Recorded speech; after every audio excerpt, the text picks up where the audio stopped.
Complete workflow to launch your membership. Part 3, it starts with a post, a sales page, which was what we went through last week.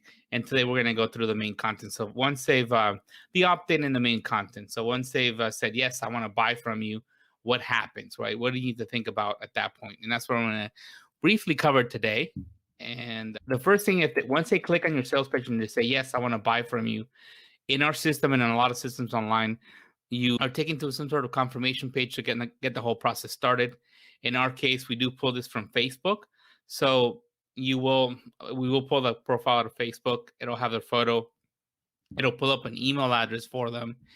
And all they have to do is really just say, yes, I agree to conditions. We pre-written that message for you.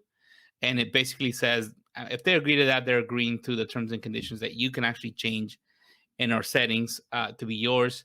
And they're also agreeing to basic cookie stuff. So that box really covers your new, what, legally. But you're more than welcome to customize that and get some legal help if you want to, and just change the terms and conditions that are linked there. Now, the thing that you can customize from this page, even though it's pretty simple, is this confirmation message, and it could be up to 500 characters. So if you want to add one last little thing, like a little reminder, hey, don't forget, early bird's going to go away, or some sort of last minute little message to encourage them to opt in and continue, then you could definitely do that there. And if once they hit continue, then they'll either be sent to PayPal or they'll be asked for their credit card, which is Stripe. They don't know it's Stripe, but they'll be asked to put in their credit card information.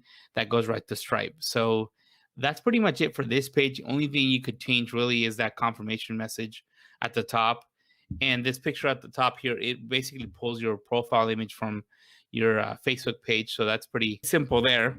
Now for the main content, I'm just going to go through one thing. Most people are going to just need what I'm going to go through.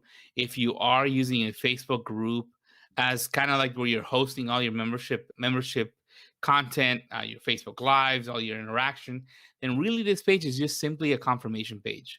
Some small welcome message, some instructions, mainly is here's how to get access to the group, a button that has a link to the group, and that's it for the most part. But if you want to do more, here's what I'm going to do. I'm actually going to create an entire day. I'm going to extend the series more than I wanted to, and I'm going to create another day just to cover what else could be done in this page, right? What if I wanted to be more than just a confirmation page? So we're going to go through this in the next week, or if you're watching the replays in the next video. You could have some video courses on referral opportunities, just a few examples of what some people have done on their welcome page, and a lot of content potentially, but mainly some of them say, hey, just join my Facebook group. And if you want to have a little graphic like this person here has on the left that says, hey, join their group, make sure to answer the questions if I have questions in the group, and we'll cover those when we talk about how to set up your group. But that it can be that simple. You could also have a password in there, and we'll talk about that when we talk about the group settings. But you could also have a password where you're asking them, hey, I'm going to ask you this password in the group. Please remember this password. If you see the one example in the middle, there is a password that's obviously blanked out. They're going to get asked if they get access to the group. And that's just to make access a little easier. It's not that big of a deal because we do have a Chrome extension that color codes members, and you'll learn more about that in a little bit, but you can do that. Just some examples of how this can look, but it could be pretty simple. It could be just like we have it in the previous example.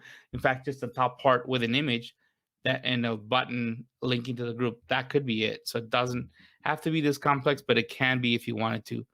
Like if you see the second to last here, number 2, check your email inbox. If you promise them they're going to get something emailed, then that's also could be done there. All the house cleaning stuff could definitely be done here. You can also have a welcome video on your group. So that's a lot of that could be handled there as well. But I'm going to cover more, go into more detail next week on what else can you include in here that goes beyond, hey, join the group.